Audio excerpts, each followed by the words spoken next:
Muy bien, pues nada, buenos días a todos. Yo soy Yolanda Isela Cabret de la Institución Médico-Fontanalza del CSIC.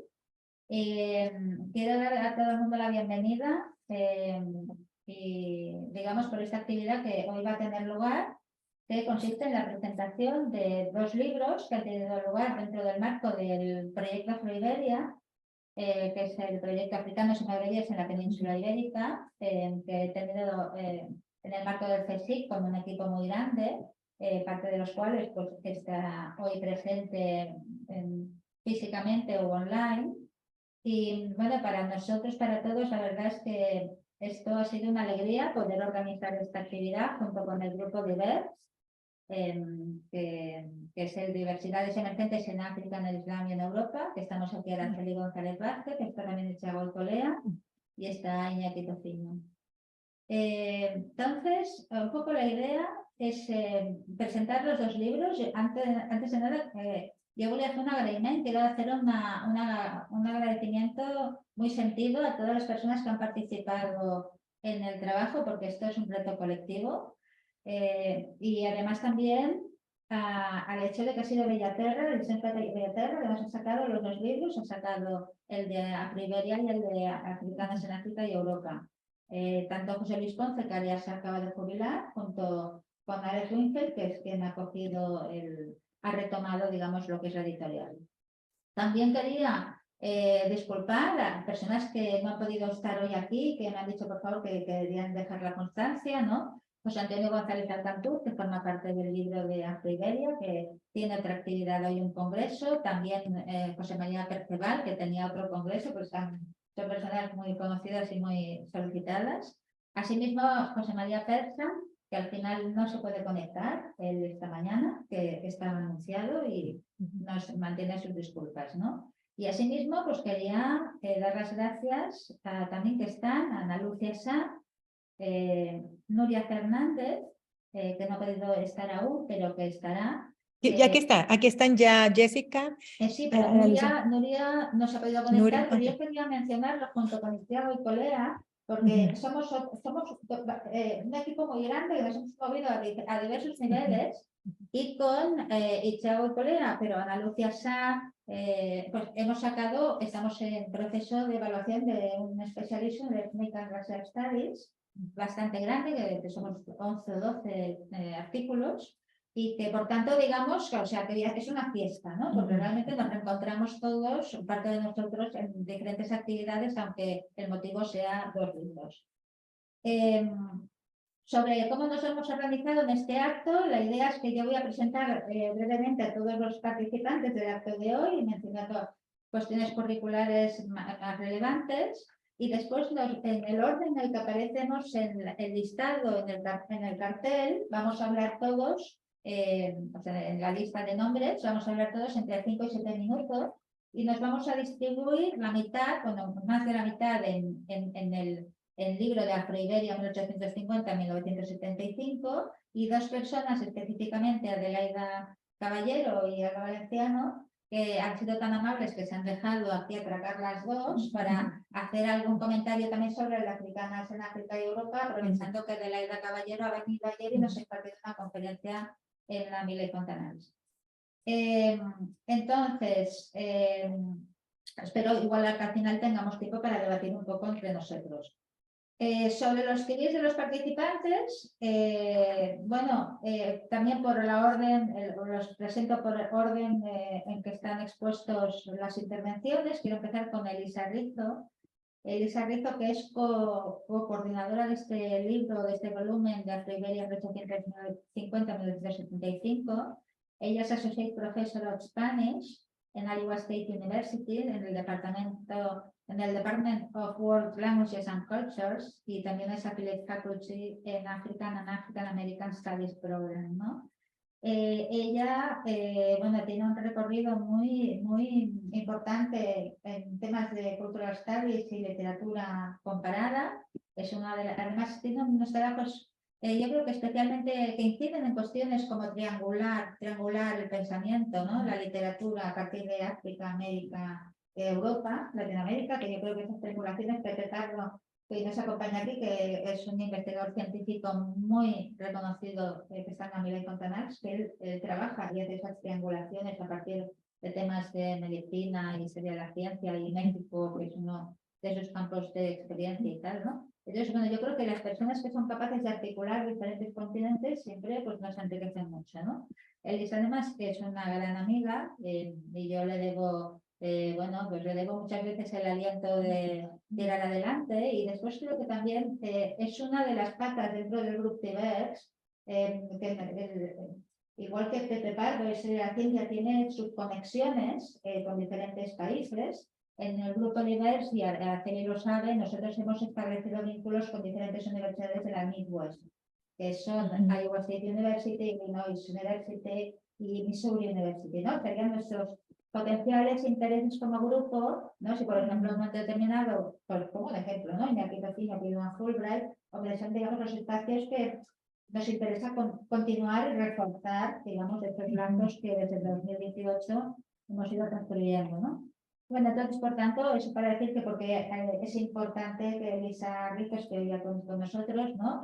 Y que siempre pues tan generosa, tiene diferentes compilaciones y antologías, por ejemplo, Caminos y Veredas Narrativas de Línea Ecuatorial, Letras Transversales sobre Escogidas, de Juan Tomás Ávila Laurel, y después un libro también magnífico de Crónicas de Lágrimas Anuladas, que es la poesía y teatro de Botudo.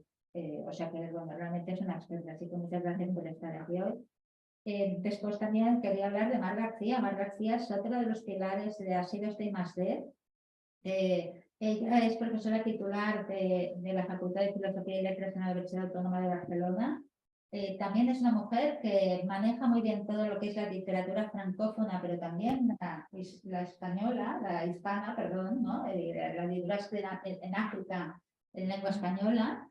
O sea, y bueno, yo creo que ha hecho unas aportaciones magníficas en el I+D. Bueno, estoy tan contenta y bueno, hemos repetido todos, o sea, en el próximo I+D que hemos solicitado, pues hemos repetido todo el equipo porque la verdad es que hemos aprendido muchísimo. Ella, bueno, yo destacaría una de sus obras más recientes, la de Inapropiados e Inapropiadas.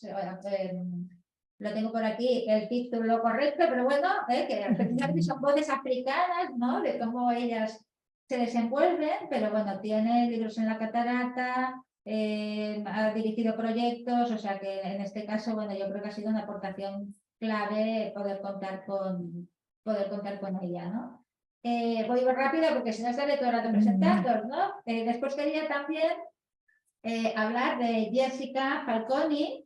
Jessica Falconi, que bueno, súper importante también su colaboración, porque ella es researcher en la Universidad de Lisboa, Centro de Estudios sobre África o de Sobrevivimiento en Portugal.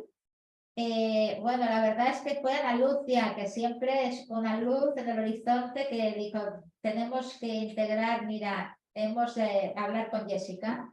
Y además con Mar García, que Mar García es íntima, o sea, colabora hace mucho tiempo con Jessica, o sea que en realidad Jessica venía con dos grandes referís, Mar García, que es fundamental en este proyecto, y Ana Lucia, que decía, bueno, yo he trabajado, la conozco, es una maravilla. Bueno, entonces Jessica también trabaja temas de literatura, tiene diferentes textos como Literaturas Africanas, Lengua Portuguesa, Narrativas de Lusofonía, tiene a Lengua de Concepción, tiene un artículo sobre las voces africanas en Lisboa, que ha sido pues de los primeros que entonces escribió sobre africanos en Lisboa. O sea que bueno, que nada, que tiene un currículo muy delatado y es una mujer muy interesante, así que muchas gracias también, Jessica, por el esfuerzo de estar aquí hoy y haber participado tanto en todo.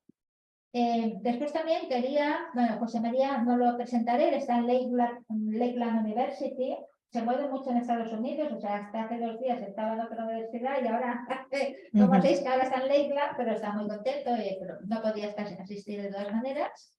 Después quería también hablar de Alba Valenciano. Alba Valenciano, ella está ahora profesora en la Universidad Autónoma de Barcelona, perdona, de Madrid.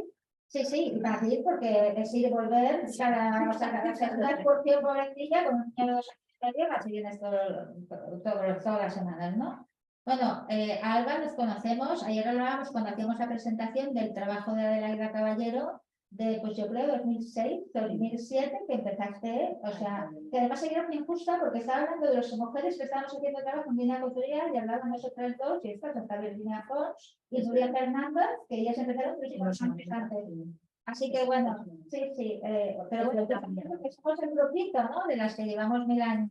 Entonces, bueno, como es esta sociedad en la que vivimos tan competitiva, ¿no? Tenemos aquí también a Iñaki, a Itzea, ¿no? O sea, personas muy valiosas que tienen un currículum brillante y que están haciendo más currículum para situarse, ¿no? Entonces, y que les toca irse, pues, donde les toca. Entonces, ella, bueno, tiene mucha producción sobre temas de Guinea Ecuatorial, en revistas de impacto importantes, también en disparidades.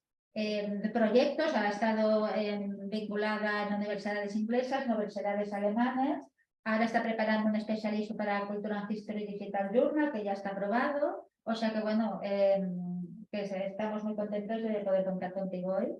Después Adelaida Caballero, que la tenemos aquí a mi lado, que es, bueno, yo creo que es la joven promesa, pero bueno, joven, ya lo decimos que todos tienen una delatada, pero bueno, ha hecho una tesis doctoral maravillosa sobre ancianidad y género, mujeres en Guinea Ecuatorial, en Malabo, de venta ambulante.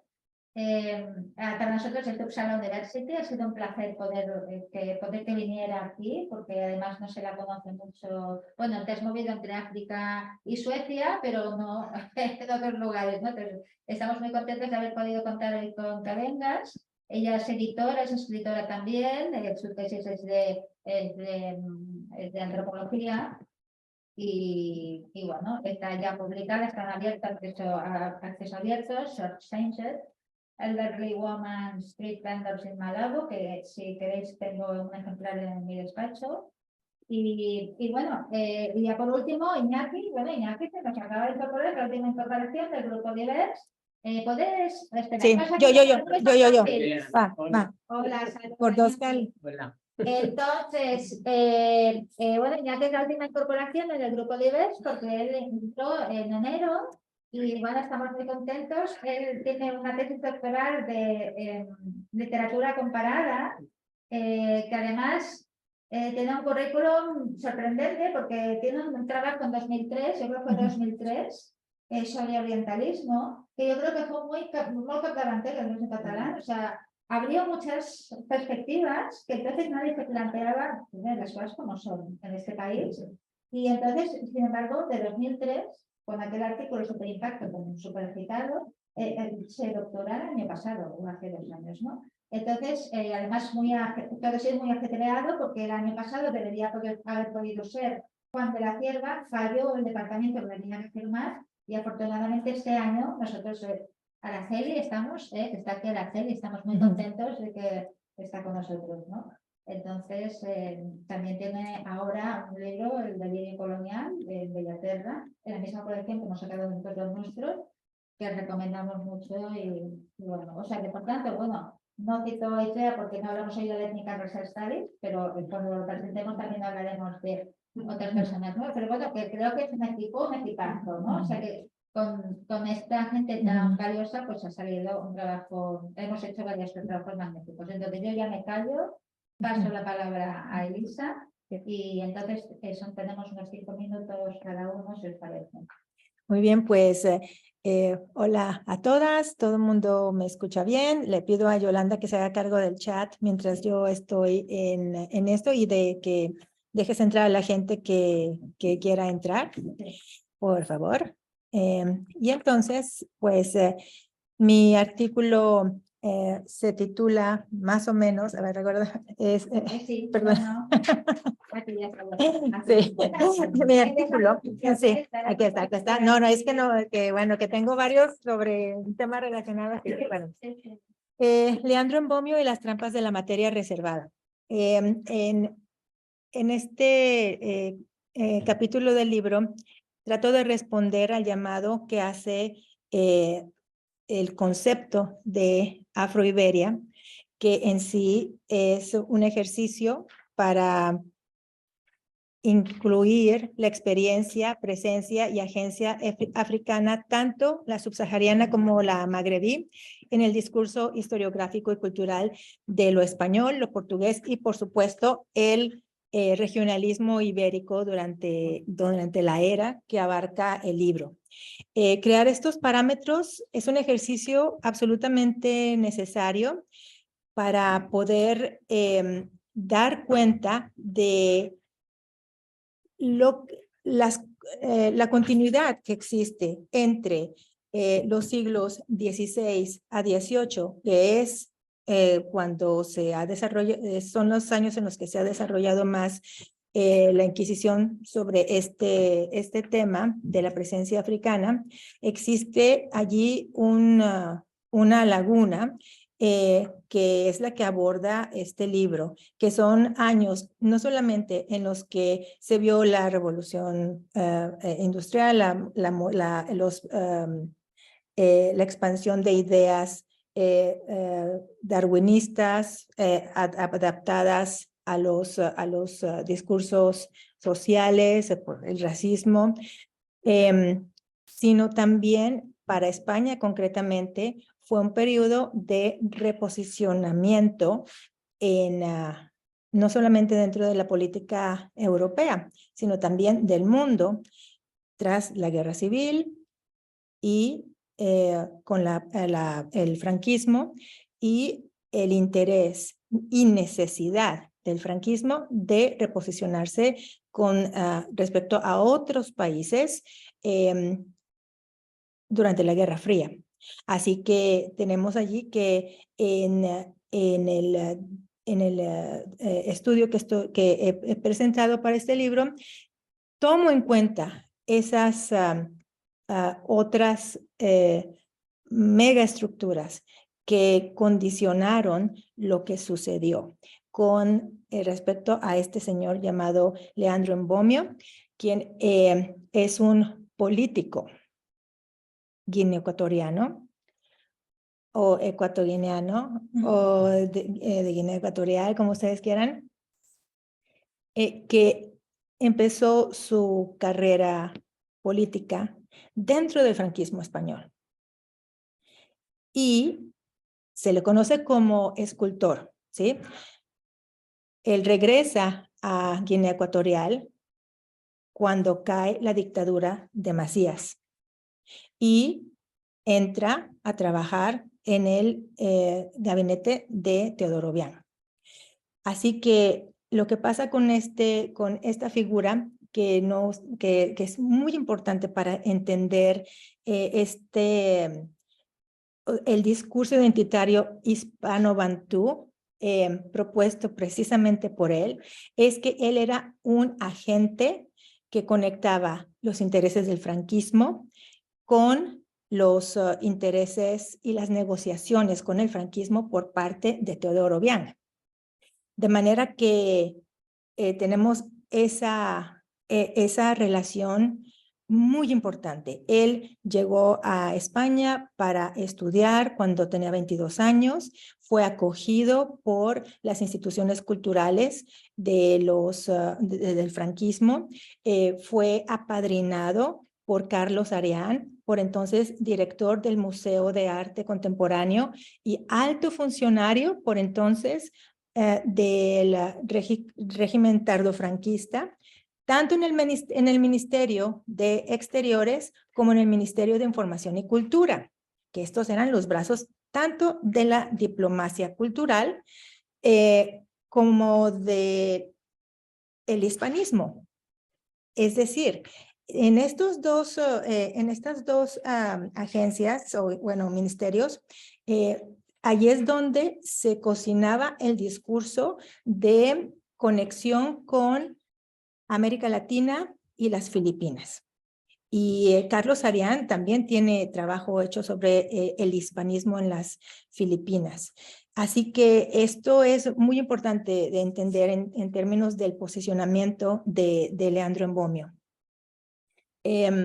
Cuando él regresa a Guinea, él continúa con con el mismo discurso, la misma agenda, ¿sí? Así que por eso es que he dedicado este corto artículo a explorar un poquito la relación entre colono y colonizado, entre Leandro Embomio y el, y el franquismo, ¿verdad? Específicamente la figura de Carlos Arrián.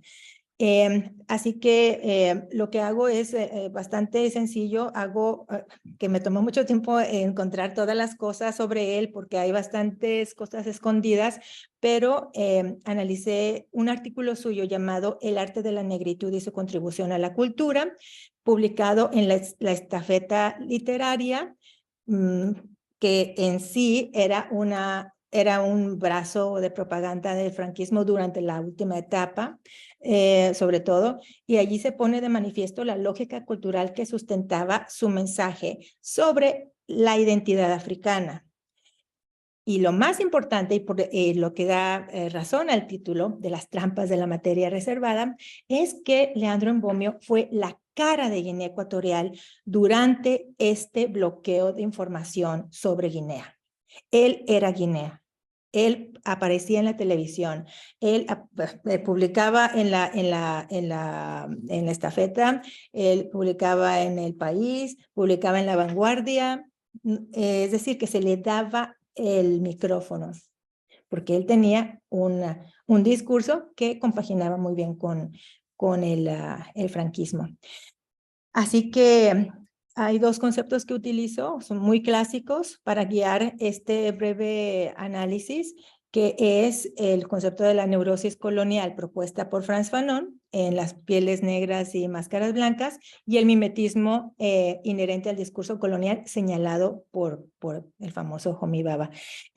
Y dejo allí como así, lo dejo un poco marcado en el tintero para continuar con este estudio, que la plataforma para el hispanismo, para la conceptualización de las personas negroafricanas dentro del franquismo, apelaba específicamente a las formas en las que los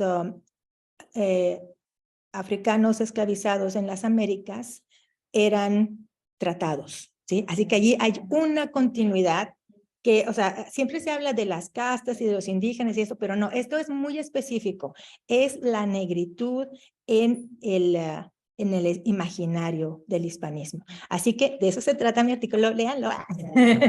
Eso es todo. Gracias.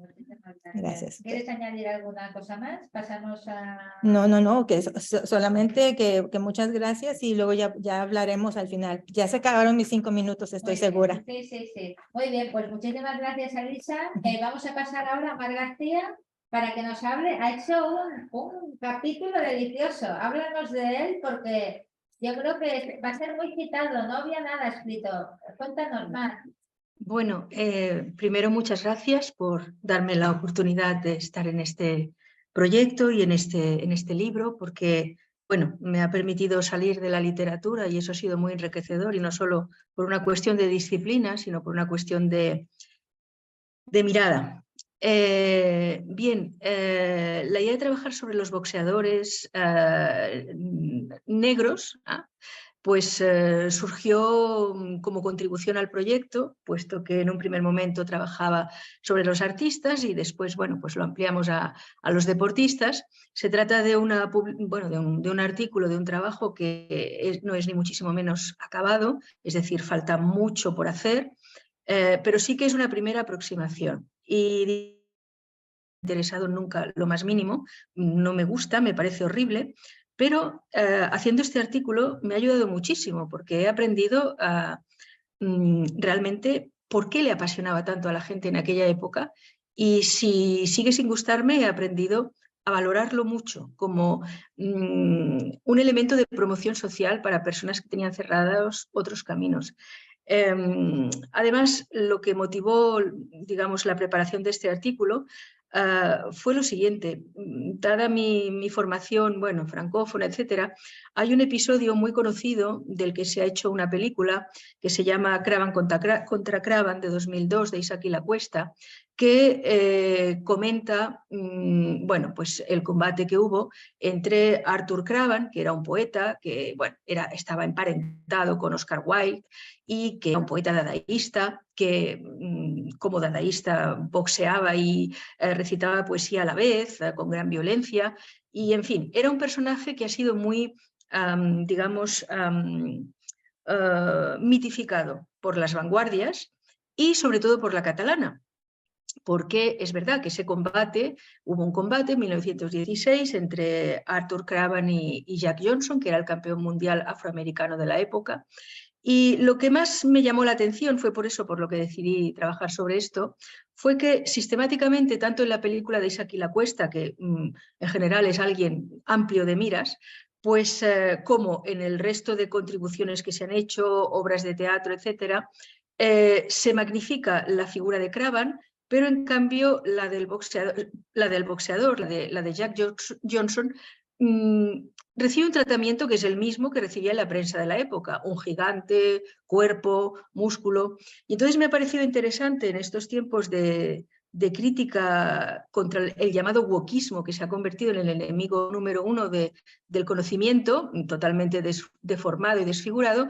Me ha parecido interesante indagar pues, en el Manifest Groc, en la participación de Francis Picabia, en el dadaísmo de Barcelona, etcétera, para ver exactamente cuál era el lugar que se le atribuía al boxeo y a los boxeadores negros, concretamente, en esa vanguardia catalana, y de alguna manera para remediar un poco la deformación de la mirada que ofrece esta película y que obvia completamente, prácticamente, la figura del boxeador en beneficio del que sería un poeta dadaísta,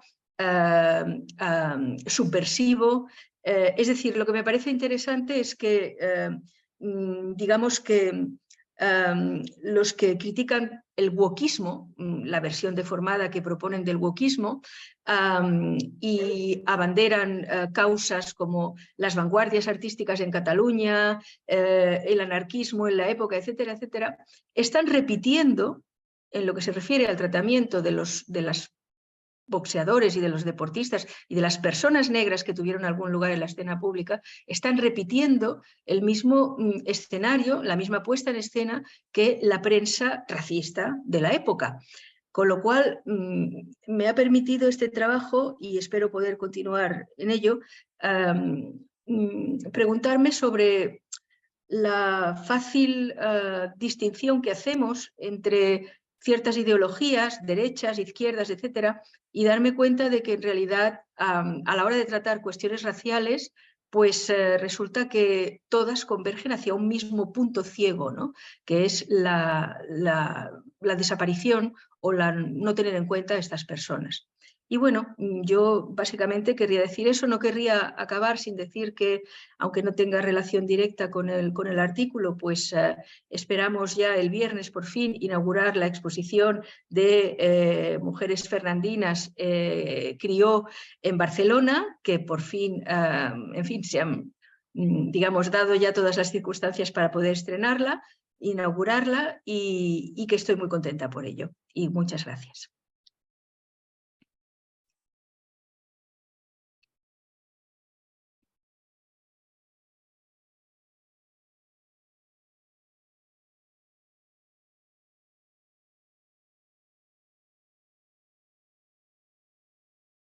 Yolanda, no os escuchamos. Ahora sí, ya, perdón. ¿Qué ha pasado? Fui yo. Ah, pues nada, que decía que muchísimas gracias, Mar, que ha conseguido el poder tener la exposición allí, en la Autónoma, y bueno, que estamos súper contentos. Cuanto más también, que está en Guinea, pero bueno, estará feliz cuando lo sepa.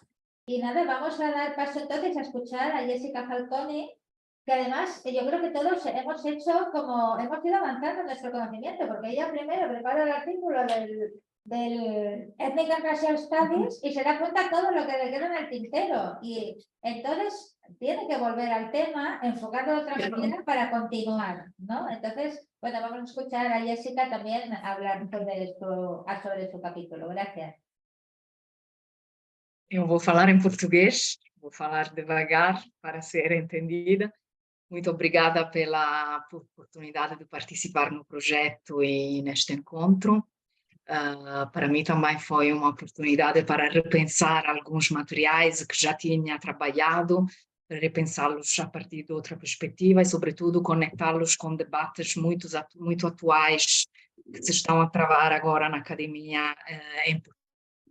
Os debates têm a ver precisamente com a reconstrução mais orgânica e mais sistematizada da presença africana e afrodescendente em Portugal. Uma presença que claramente tem uma longa história, mas que tem sempre sido equacionada como uma exceção. E, pelo contrário, essa reconstituição mais sistemática vai contribuir para dar precisamente aquilo que me parece a perspectiva do projeto Afro-Ibéria, ou seja, a ideia de uma continuidade, de uma consistência e de uma espessura dessa presença que atravessa o tempo e o espaço na Península Ibérica. Eu foquei um caso que, por um lado, é bastante conhecido, que é o caso da Casa dos Estudantes do Império, que foi uma instituição do governo português para acolher estudantes vindos das colônias, mas tentei, digamos, inovar, introduzindo uma perspectiva de género na abordagem desta instituição. Foi uma instituição marcada por uma mudança muito interessante, porque de uma instituição, no fundo, criada ao abrigo do Estado e da administração do governo português, transformou-se ao longo do tempo numa plataforma de ideais anticoloniais e digamos, num espaço de questionamento do colonialismo português. Foi nesta casa, nesta instituição, que se formaram e participaram e colaboraram e passaram vários líderes dos movimentos anticoloniais africanos, como Amílcar Cabral, Agostinho Neto, Eduardo Mondlane e vários outros. Precisamente esta importância da casa na formação dos líderes dos movimentos de libertação africanos fez com que toda aquela que foi a participação e a presença feminina fosse um pouco obscurada. Por um lado, digamos, a minha análise vai no sentido de, por um lado, essa presença foi obscurada porque digamos,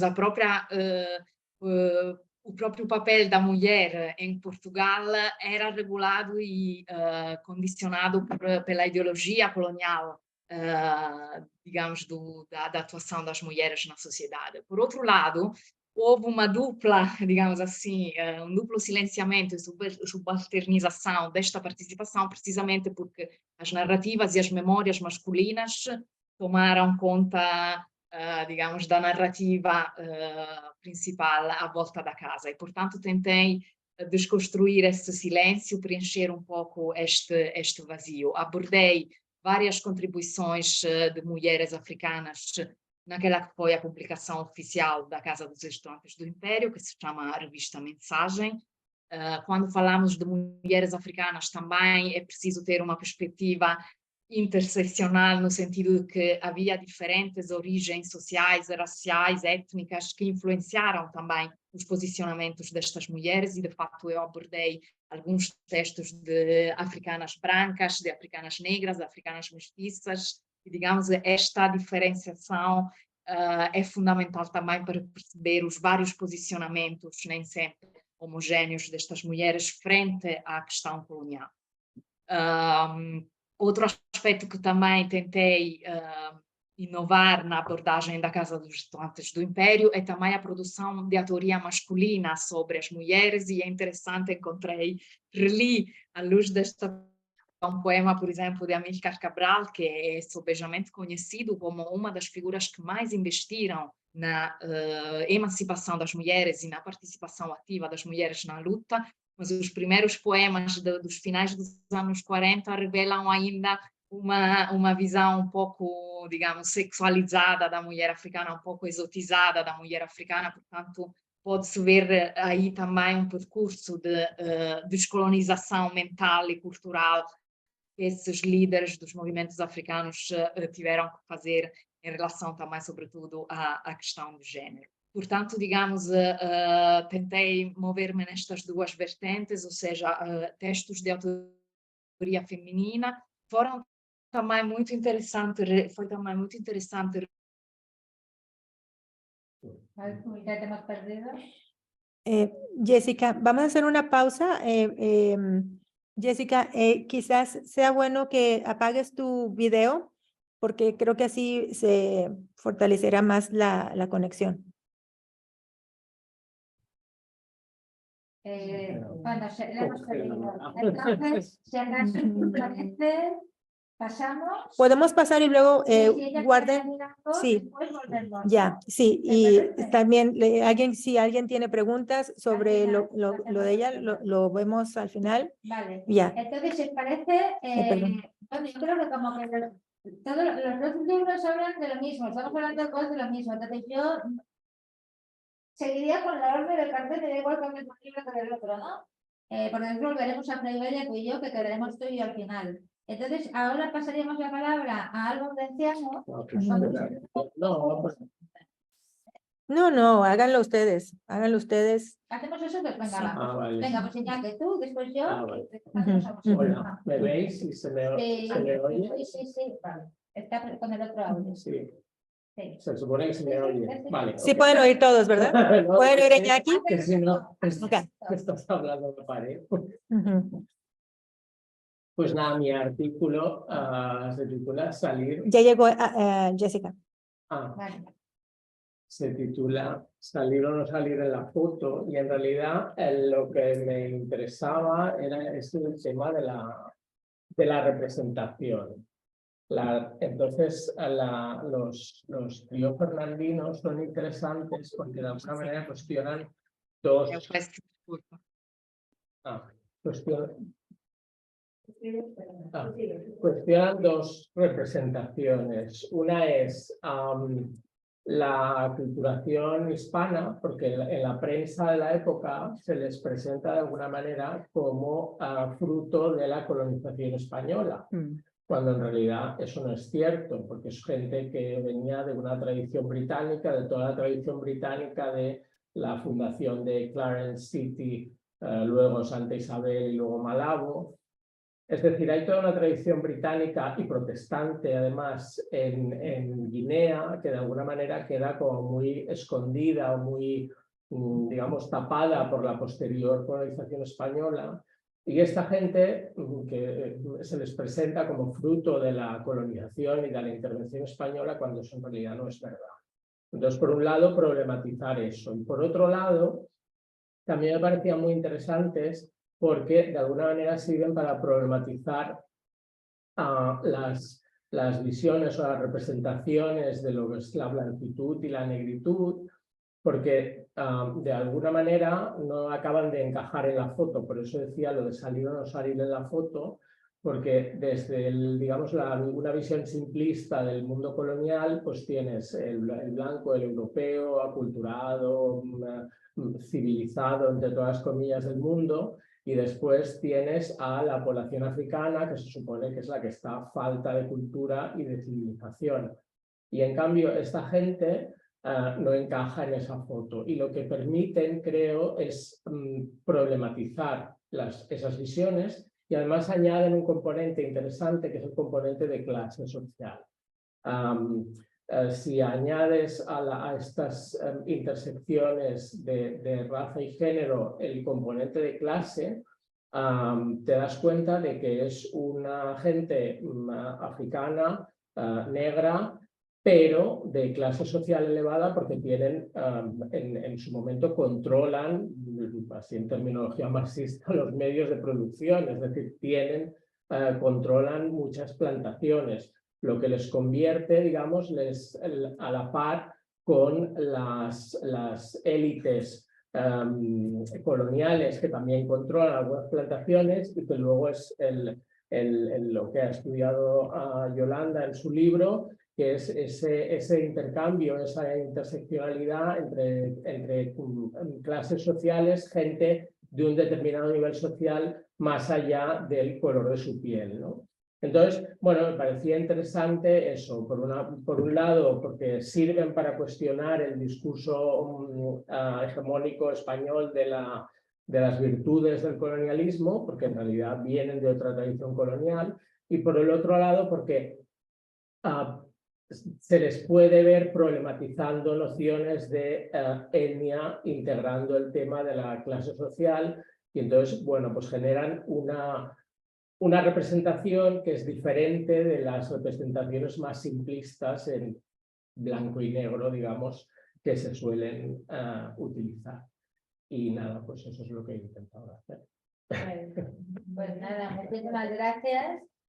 Además, yo he disfrutado mucho el texto de Iñaki porque era un reto, ¿no? O sea, porque yo en este libro hablo de otra cosa, como yo hablo de tal, ¿no? Entonces era, que resultaba así, como que me daba envidia, ¿no? Ay, que yo se lo puedo escribir el libro, no puedo escribir, pero está Iñaki y lo podré hacer él, ¿no? O sea, por otro lado, me da mucha alegría, ¿no? Que los hayas refrescado porque quedaban fuera de lo que decías de salir o no salir a la foto. Bueno, yo en mi caso, muy brevemente también, querría señalar yo en mi... Perfecto, yo digo que en mi caso yo quería señalar que yo hice lo que era una aproximación teórica a lo que es el objeto de estudio de Afroiberia, o sea, que es lo que de alguna manera nos ha motivado, que sería un primer capítulo, ¿no? Y que ya digo que este es un reto colectivo, o sea, realmente esto no lo voy a hacer ni yo sola, ni Lisa y yo, o sea, esto realmente es un puzzle de muchas fotografías, que es un mosaico que entre todos estamos construyendo y que queda muchísimo por hacer, o sea, que es como que hemos dado una piedra en el suelo y esto yo creo que va a ser, bueno, va a haber mucho juego, ¿no? Entonces, en ese sentido, pues era precisamente en uno de los capítulos, pues enseñará esos caminos en paralelo que ha habido entre el hispano-tropicalismo y el uso-tropicalismo, ¿no? Y que además que viene de mucho antes de lo que se dice, porque Freire ya en el 33 escribe, completamente habla de hispano-tropicalismo, él, cuando después hay otros colegas que hemos podido escribir, hemos visto que hablaban en los 90, ¿no? Pero Freire, Pablo Freire, es el 33, ¿no? O sea, con lo cual nos está señalando que las raíces del hispano-tropicalismo no son dictatoriales de Franco, sino que vienen de tiempos de la República, que yo creo que a efectos históricos tiene su interés, ¿no? Entonces, eso por un lado, y todo el tema de las ideologías coloniales ibéricas, que las había y cómo han condicionado, digamos, esa construcción del otro, del africano, ¿no? Entonces, es verdad que en este proyecto nos hemos centrado, sobre todo por eso se llama Afroiberia, ¿no? Y esta ansia que hemos tenido, no solo de hacer cultural studies, o sea, de aplicar el marco teórico de colonial o postcolonial, sino de tener un encaje, un sólido encaje histórico, ¿no? Cuando trazábamos esas genealogías, ¿no? Y esta cartografía de esa huella africana desconocida en la península ibérica, que ha estado siempre ahí, pero que se ha invisibilizado, ¿no? Y que había investigadores, pues, por ejemplo, como Hertel, ella en Portugal, ¿no? Que tiene un trabajo que yo creo que es del 2017, que habla sobre los africanos en Portugal que se desconocen y se les espera, ¿no? O sea, que somos unos cuantos, nosotros no hemos empezado, evidentemente es un conocimiento acumulativo, pero sí que yo creo que somos los primeros en que ponemos un poco orden y hilo a la aguja, ¿no? Entonces yo creo que espero que este sea un libro de alto impacto, igual que el Special Issue que tenemos en Ethics Racial Studies, que es probable que salga en la recolección de la revista en Routledge, ¿no? Que eso ya será como que los temas que se han tratado en ambos libros son distintos, pues digamos que son en paralelo. Si bien es verdad que Ethics Racial Studies quería que llegara a 2021 el análisis, y nosotros aquí, yo he querido mantener el compromiso de I+D, que eran 1850 a 1975, ¿no? Y porque esas fechas fuera el inicio de lo que fue las colonias de poblamiento real en España y Portugal, en África, y en 1975 eran las últimas pérdidas de las colonias, ¿no? O sea, era la lógica que después, claro, cuando uno pone a hacer lo que hemos comentado, ¿no? Uno se pone a hacer la investigación y toda la perspectiva de colonial tiene que ir más allá del 75 porque si no, no te cuadra, ¿no? O sea, pero bueno, eso son cosas que hemos ido viendo con el paso. Y después mi capítulo allí, en mi texto de investigación, que además está muy bien porque como, bueno, nos hemos ido intercambiando los textos a leer entre nosotros, bueno, lo típico, ¿no? Antes de evaluación, pues nos los pasamos, ¿no? Y entonces yo, por ejemplo, se lo pasé a Iñaki Tociño, y él había encontrado referencias del mismo caso que yo reproduzco, ¿no? En otro lugar, ¿no? Que cito, le agradezco en el libro. Entonces, bueno, yo lo que cojo es la expulsión precisamente de un chico, un Bacale, un chico que se llama de apellido Bacale, en el 34, tiempos de República otra vez, y que al chico lo expulsan porque coge, está becado, está con beca en España, hace un artículo demoledor sobre la práctica colonial española en el Heraldo de Madrid, que entonces en Madrid, o sea, era un periódico de peso, y cuando aquello sale publicado, bueno, se monta un CIE y en 3 meses lo expulsan vía CIE, como un CIE de entonces. Y entonces, claro, da mucho que pensar en cómo los procesos de identificación, de denuncia y expulsión de africanos en el 34 son prácticamente similares a los del 2020 y tantos, o sea que realmente da un poco de miedo, ¿no? Y después al mismo tiempo, pues como las lógicas coloniales se ponían en funcionamiento, de qué manera llegaban estas personas, porque todo esto ha sido con trabajo en archivo, ¿no? Entonces se ha podido reconstruir el caso muy bien porque tienes no solo las noticias de prensa, su propio artículo, sino todo el archivo que se movió del expediente que se abre, que se lo llevan a tal, lo llevan a Madrid, a este chico tal, hablando incluso con el que había sido su padrino, ¿no? Que es el que lo trajo a España, que era un vasco. O sea que está muy bien porque con el trabajo en el AGA, más todo lo que sale en la prensa, la verdad es que es un estudio de caso que es interesante. Y nada, yo con eso lo dejaría. Y entonces ahora pasamos a Alba Valenciano. Alba ¿Yo? Valenciano, sí. Entonces ya pasamos a lo que sería el libro de africanas en África y en Europa. Y después, si queréis, pues podemos hacer algún comentario entre nosotros y después de cerrar. Bueno, muchas gracias, Alba. Sí, sí. Gracias a vosotros. No sé si creo que es buena idea que lo hagamos juntas. Sí. No lo hemos pactado. Sí que No. hemos estado hablando. Pero hemos estado hablando, o sea que así nos vamos complementando. Sí. ¿no? Sí. No sé si hace falta que hagamos un resumen de qué va el libro. Creo que todos ya lo hemos o leído entero o escuchado o asistido a alguna presentación. Yo creo que lo que podemos hacer es un poco resaltar el por qué creemos o por qué vemos que es un libro importante, ¿no? Sí. Y eso es lo que hemos estado hablando también estos días.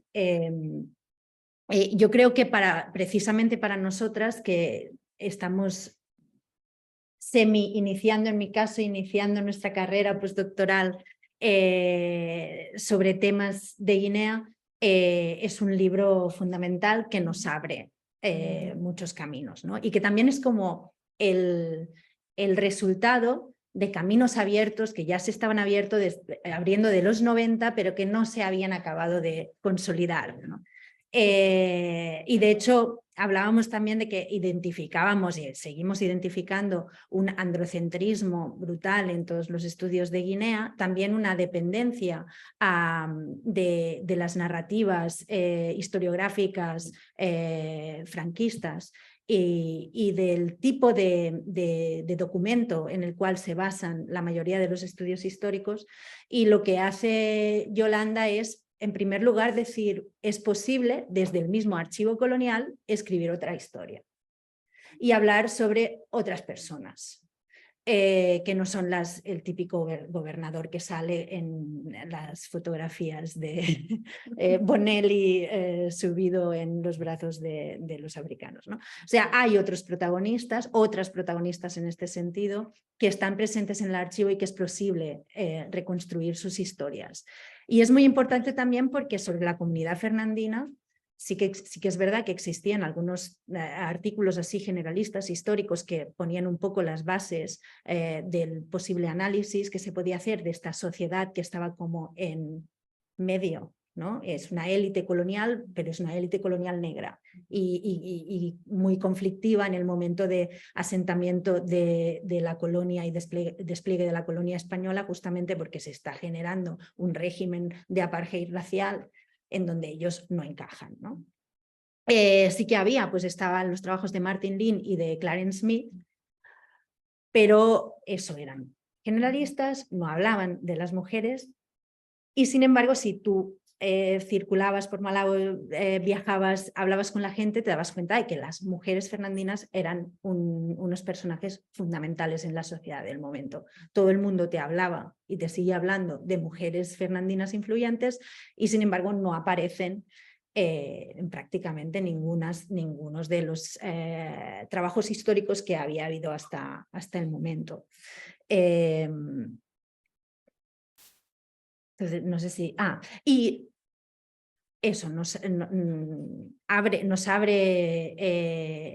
camino en este sentido en demostrar que sí se puede hacer una historia desde el mismo archivo que dé protagonismo a otras personas, y eso también da respuesta y recoge una necesidad que tristemente no ha surgido del mismo contexto académico, sino que ha surgido desde el activismo, ¿no?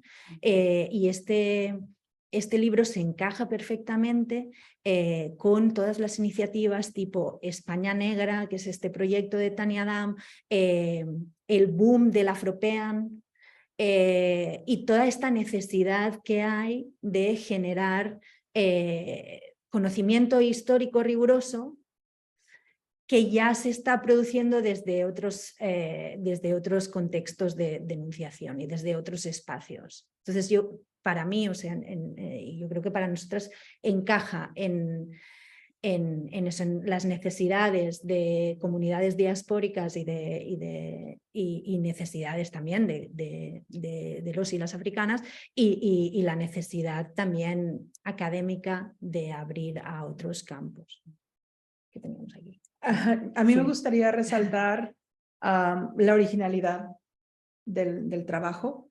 De verdad que me hubiera gustado tener un libro así al momento de empezar a escribir mi disertación, pero ha sido muy enriquecedor poder leerlo y así como tú mencionabas sobre mi libro ayer, yo también tener déjà vus al momento de leer el trabajo de Yolanda.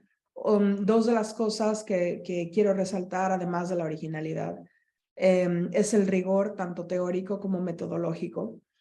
En cuanto a la teoría, creo que esta recuperación de las bases, la liminalidad de Van Gennep, es como una reinvención de la liminalidad, porque ahora la vemos aplicada de manera, bueno, como teoría, con otros aspectos teóricos más interseccionales, y creo que el resultado es admirable. La comunidad fernandina como tal en Europa es que no podría verse de ninguna otra manera. Se mueven en ese espacio liminal entre ser el sujeto colonial y al mismo tiempo ser recipiente de esta, entre comillas, occidentalización. Se haya iniciado con los británicos y después consolidado en las relaciones entre Guinea y Cataluña. Pero dentro de esa liminalidad es donde creo que se encuentra un punto de entrada a la subjetividad de estas mujeres, que además ya son seres liminales por ser mujeres, dentro de una comunidad que las reconoce como sujetos de influencia relativa, la comunidad fernandina, pero también son históricamente invisibilizados dentro de la comunidad, de lo que vendría a ser la comunidad guineana en general, y después los discursos coloniales. Entonces, hay una recuperación de teoría antropológica clásica aplicada de manera muy innovadora a temas que son muy actuales. Y creo que también esa aplicación original de la teoría da pie a que el rigor metodológico sea tan efectivo, porque estamos viendo también una reinvención de los métodos tradicionales de investigación archivística y tal, que son innovadores, además del foco, la manera en la que interactúan con el corpus mayor de evidencias, en plan las memorias orales y la combinación con el conocimiento un poco más etnográfico recogido a través de los testimonios de las descendientas de Amalia Barleycorn. Entonces, esos son los 3 puntos que yo quiero resaltar y que estoy muy contenta de haber podido leer. El libro creo que es una contribución fundamental y me pone, para mí personalmente es muy valiosa, porque además siento un precedente para el tipo de trabajo que a mí como una investigadora junior me gustaría hacer. Yo tengo acceso único a la correspondencia familiar de los Dugan desde mediados de los 60 hasta finales de los 90 y he trabajado de manera muy cercana con la última matriarca, si se le puede decir así, de los Dugan, Betty Dugan. Y para un proyecto postdoctoral donde pueda realmente hacer una revisión de este material, el trabajo de Yolanda en este libro es absolutamente imprescindible. Entonces, muchas gracias, Yolanda, por esta contribución valiosísima. Yo también quisiera decir algo sobre el Ujú. Muy bien. Este libro abre las puertas para hacer trabajo sobre la racialización de la sociedad de Guinea Ecuatorial dentro de Guinea hoy, pero con base en esta época. Podemos ver en la forma en que el Estado trata a la gente y habla sobre la gente. Así que es algo así como que posibilita muchas cosas este estudio, ¿sí? Y creo que como tú has resaltado las dos, la metodología es una cosa, pero también la posicionalidad del investigador, que es algo que tenemos aquí todos en común, pero de lo cual Yolanda ha sido una de las pioneras también, es en que no digamos que tú dices que eres parte de la comunidad, pero tienes una relación de amistad honesta y de diálogo abierto con... Sí, exacto. Que no es argentino, pero bueno, la verdad que es la universidad. Pero tu amistad con bueno, Sí, Rami sí que no, yo tengo grandes amistades. Sí, y con la propia Amalia, Sí, ¿verdad? sí, La nieta de Amelia. Sí, me Así gusta. que esto ya no es el acercamiento etnográfico. Bueno, yo me entrené en literatura y soy antropóloga del closet. Pero lo que posibilita, las lecturas que posibilitan. Bueno, yo tengo que puedo decir algo, ya pasamos, pero yo quiero decir Sí, algo porque porque habéis explicado, bueno, y muchísimas gracias por vuestros comentarios y a todo el cariño que le ponéis a las cosas que decís, que son muy sentidas y ya sabéis que yo os tengo mucha estima y mucha admiración. O sea, que lo tengáis, o sea, que por eso vale más lo que me decís, porque además os lo admiro mucho. Entonces, yo quiero decir que esta Rizo se ha conocido todo el libro que escucho.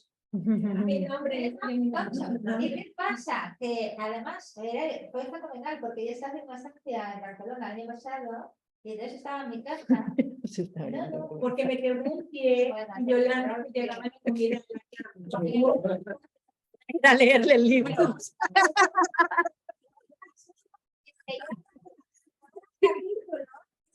Estaba por el pie alzado, así voy a volver. Entonces, Me puede imaginar. el libro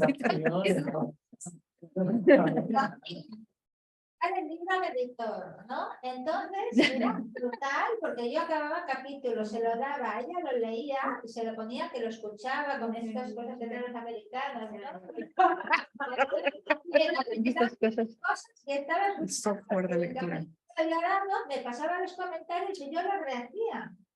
Entonces, el libro, perdón, el libro que yo escribía es mucho mejor el libro que escribí gracias a ti. Claro, y se lo digo, y tampoco, sí, porque ella me decía, bueno, sí, Yolanda, ¿por qué no me pones tal? Y digo, ya, digo, tienes razón, ¿no? ¿Cómo, Yolanda, esto es una gran élite, esto es una gran diáspora, pero ¿por qué no me lo explicas más claro? O sea, el libro, o sea, que muchos méritos son de Lisa. Así que ya lo pongo en el libro y lo explico a todo el mundo. Así que les agradezco muchísimo a todos los comentarios. Y nada, yo no querría hacer un acto muy largo, porque esto es una apuesta de largo como le quito el proyecto, porque he conseguido acabarlo en fecha. La acabo el 30 de mayo, por eso también, pues todo corriendo, aprovechando que ha venido en Lisa, que hemos cogido, hemos puesto para presentar el libro. No, lo hemos hecho todo así para acabarlo en plazo, ¿no? Pero a mí me gustaría. Estamos aquí gente muy interesante, que hubiera un cierto debate intelectual de algunos temas que queráis comentar A mí Es Es que- explicar 10 o 15 minutos algunas cuestiones que yo creo que son muy chulas, ¿no? Sí. O sea, A ver, me paso yo a la computadora para ir a ver el chat lo que... Ah, ¿o quieres que abre el chat? No hay preguntas. animamos al público que está presencial, que está híbrido.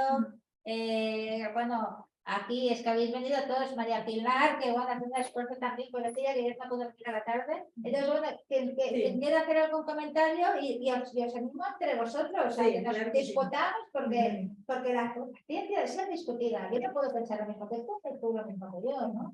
Tenemos backgrounds diferentes, metodologías diferentes, somos de disciplinas distintas. O sea, yo con Elisa hemos hecho una relación que nos ha costado mucho irla construyendo porque ella es de literatura, yo soy de antropología, ¿no? O sea, con toda la admiración que tengo por la literatura, ¿no? Pero que es otra cosa. Mira que ahora tengo dos personas que trabajan mucho el tema de la literatura porque acabas apreciando, ¿no? Lo que es otra disciplina distinta. Bueno, y es lo que es la interdisciplinaridad, ¿verdad? Bueno, yo no trabajé en tu disertación, Adelaida, tú citabas a Juan Tomás Herrera Laurel, o sea que, Sí. pero no sé si eras de literatura o no sé de qué era la publicación que tú citabas, pero bien. Y a que- Melibea también. Sí, Ujú. Melibea. Sí. Entonces, ¿quién hizo las categorías de la universidad? Las inventaron en el 19, precisamente los señores a los que estamos tratando de... Así que tiene mucho sentido que ahora estemos compartiendo entre diferentes disciplinas. O sea, no solamente tiene sentido, sería un grave error que no hacerlo. Bueno, si no tiene nadie algún comentario específico, a mí me Yo quería- gustaría- yo- Ah, sí, bien, ok. Sí, es que me ha quedado algo en el tintero. Y es que me gustaría retomar tú decías que el libro es muy importante para pensar la racialización en la Guinea colonial. Y yo también creo que es muy importante para pensar cuestiones de etnogénesis, y no solo de los fernandinos, sino también de los bubi y de cómo se construye esa sociedad que luego acaba, que también acaba de cristalizar con el sistema jurídico colonial, ¿no? Y que de hecho ahora pues somos herederos de todo aquello, ¿no? Y ese momento de finales del siglo XIX, con el despliegue del Estado colonial, creo que es un momento fundamental para entender cómo se genera todo esto. O sea, cuestiones sobre esto, sobre mestizaje, gestión del mestizaje, ese hispanotropicalismo que nunca se materializa, ¿no? Porque hay una segregación racial brutal en la colonia, ¿no? Tiene esos orígenes justo en ese momento. Y luego cuestiones fundamentales de clase que yo creo que el libro apunta, pero que no acaba de desarrollar, y nos abre la puerta para que vengamos a hablar de esto, ¿no? Y porque a veces estamos muy ennubilados en la cuestión étnica por cuestiones de rivalidades étnicas evidentes actuales, y nos olvidamos de ciertas lecturas de clase que son muy importantes también. Y eso, o sea, simplemente decir quería mencionar estos temas que me parecen fundamentales que el libro abre y que nos invita a que sigamos Bien, trabajando. gracias. Hay una pedida y aquí leo la pregunta de Pilar. Ella dice: me gustaría saber más acerca de la práctica colonial española en Guinea. No sé si este tema está contemplado en el libro, Sí. o conocéis bibliografía al respecto. Bueno, venga. Casi nada. Casi nada. Muchas gracias por tu comentario. Sí. Te pasamos una bibliografía. Sí, verás que estás aquí en tu salsa. Iñaki. No, yo quería incidir en el tema de la clase, porque me parece muy importante, porque justamente por lo que decías ahora, ¿no? Que a veces estamos como súper centrados en la etnicidad y que entonces nos olvidamos de que hay otra variable fundamental, y en el caso de los fernandinos es claramente fundamental, que es la clase social. Es decir, es gente que tiene mucho dinero y que además funciona digamos de alguna manera, como blanco, en el sentido de que tiene pues, trabajadores negros, tiene servidumbre negra, también parece que tiene servidumbre blanca aquí. Entonces ahí hay un camino importante, ¿no? De ver cómo se gestiona eso, cómo se les ve desde fuera, el tema a través de la representación, ¿no? Puedo invitar, soy una gente bien de Barcelona, son mis vecinos, tal, y me parece que, bueno, que ahí hay un... Pues, sí, el tema del paternalismo y el maternalismo, porque eso, aquí lo describes perfectamente, pero esas mujeres y, bueno, y esos hombres fernandinos tenían dependientes, ¿no? Y generan unas normas implícitas de cómo gestionar esa gente dependiente. Había pedido Elisa sí, que pero... Pilar. Pues la verdad es que no va en respuesta a los comentarios que ustedes han propuesto, y es aquí donde me encanta y agradezco tanto la oportunidad de trabajar en este equipo maravilloso, donde podemos construir juntos, bueno, avanzar juntos. Entonces, estamos hablando aquí de una aproximación metodológica en la que vamos a decolonizar la interseccionalidad inherente al discurso colonial. ¿Por qué? Es decir, me eché un chorizo, una oración de... Me eché un chorizo. Así que bueno, lo que quiero decir con eso es que ciertamente la etnogénesis, los procesos de clase y la racialización son parte de la misma máquina. La máquina, como dice la antropóloga norteamericana Anna Tsing, que es la plantación, ¿sí? Que segmenta, identifica, segmenta, separa, expulsa y a veces aniquila, ¿sí? Así que eso es la máquina que estamos estudiando, ¿verdad? Y lo que yo también quería proponer después de hablar de lo de la pregunta que propone María Pilar, es que entonces, ya después de haber hecho este libro, ¿qué piensan ustedes que es Afro-Iberia como concepto teórico? O sea, no me da tiempo, pero... Bueno, o sea, pero sí, Esa pregunta fácil. pero yo creo que es el punto también, si me permitís, espera, que hay una pedida, Pilar, María Pilar, por favor, tú misma, toma la palabra. Sí, bueno, no, más que nada es que yo conozco desde hace tiempo un testimonio de primera mano de la vida que podía llevar una persona de origen español en Guinea. Lo que pasa es que me gustaría corroborarlo y que no fuera una simple anécdota. Es cuando tuvieron que salir de Guinea, bueno, explicaron que la gente salió pues con lo que tenía, con lo opuesto, y que bueno, llegaron a España y tuvieron muchas ayudas desde el gobierno español. Y esta persona me comentaba pues la vida diaria suya. Era una persona que era una trabajadora, o su familia era trabajadora, y me comentaba que cada uno de los hermanos, que se ve que eran muchos, tenía un boy asignado, o sea, un criado asignado a cada persona, y que en su casa no había lavadora porque estaba la lavandera. O sea, una casa de trabajadores, que era una familia trabajadora, pues tenían lavandera, cocinera, un boy para cada hijo, y ya me imagino esto en la ciudad. Esta es una historia que conozco desde hace muchos años, y ahora por temas de mi tesis doctoral, que estoy en ello, pues me gustaría corroborar y realmente ver si la realidad se asemejaba a estos comentarios que digo conozco de primera mano. Me parece fenomenal. Te animamos a que vengas un día a leernos, ¿no? Lo que vamos a hacer. Si quieres que hablamos de los boys y de... En realidad, volvemos al tema de clase. Es decir, el hecho de la misma manera que tienes a estas élites africanas negras porque tienen dinero, ya entran a la clase social, está al revés. Es decir, gente que en la península eran don nadie, pero que por el hecho de ser blanco, en cuanto llegan a la colonia, se convierten en alguien. Solo por el color de su piel, y eso les da acceso a, pues a servicios, a un estatus tal que en la península no tendría. Pero es lo Y no mismo, solo es el eso. proceso de racialización. Mm. Esas son clases. Sí. Pasamos a la palabra. No, bueno, también tiene que ver con todo lo que estamos comentando, ¿no? Quería decir que a mí una perspectiva que me parece muy interesante en este libro, ¿no? Es también, y hablando también de la interdisciplinaridad, sí, es el tema, bueno, y en el tuyo también, en realidad, ¿no?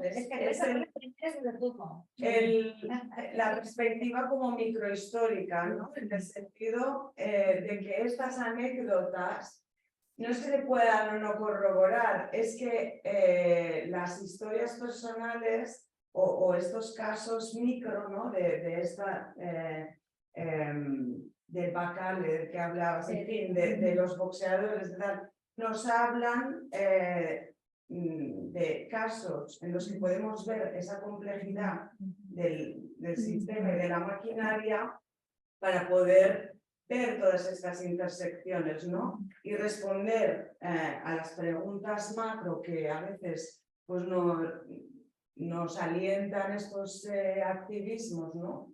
De los que también me considero parte, quiero decir, en menor medida, pero que a veces necesitamos como pulir, ¿no? Para entender bien que efectivamente pues no es lo mismo la situación de dos personas que igual tienen, comparten ciertas posiciones, pero otras no. Claro. Y entonces podemos un poco dar respuestas que estén, que nos permitan entender el engranaje de todos estos sistemas de manera un poquito más. Isle ha hecho una tesis, historia antropología histórica, ¿no? Que es precisamente Tetuán, y Tetuán revisitado, ¿no? Porque ya que sale en Pelgre, que está ya está revisando desde los años, ¿sale, no? Y claro, me acuerdo del tribunal de tesis, ¿no? Que te decía tu directora, decía, es que esto es una microhistoria, pero la riqueza, los matices que tiene, ¿no? O sea, cómo te lleva a lo global desde algo muy local, muy pequeño, pero que te habla de la historia de Marruecos con España, ¿no? Entonces, sí, muchas gracias. Sí, pero no por mi propio trabajo, que es verdad que yo tengo también estas gafas, ¿no? Pero me parece que es pues eso, el archivo que tiene tantas historias, pues según cómo lo miremos, pues si cogemos la lupa y nos centramos en un caso rico, pues podemos sacar. Bueno, yo no sé si alguien más quiere añadir algo más. Dejándome si hay alguien, hay preguntas, algún comentario. Pues tengo que dejar. Sí, esto ya era la tesis que tenía que marchar. Bueno, pues yo, si nos parece, vamos a cerrar aquí este acto, que ha sido, bueno, o sea, cada cual desde su punto de partida, ¿no? Y desde su disciplina, desde su metodología, pero bueno, esta ha sido una aventura maravillosa. Tengo que decir que ya me han dado las ayudas estas de sí que dan cuando estás pendiente, porque como he empalmado proyecto y he tenido otro, ya existimos en el nuevo proyecto, pero hasta que no se apruebe aquello como quien fueron. Pero bueno, que digamos que inshallah, ¿no? Te han tirado todo bien y podemos retomar en septiembre pues con el nuevo proyecto aprobado, ¿no? Y seguir esta línea que hemos trazado. Y bueno, que muchísimas gracias a todos, ha sido súper interesante y me siento muy honorada de teneros a todos y de poder trabajar con un equipo tan bueno. Así que Mar, Ana Lucia, todos los que estáis viviendo, que muchísimas gracias.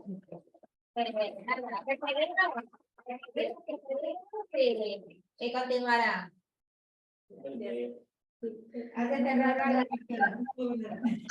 Hasta la tarde. No toco nada. No toques nada. Muchísimas gracias. Ana Lucia, Jessica, Pilar, todas que habéis venido.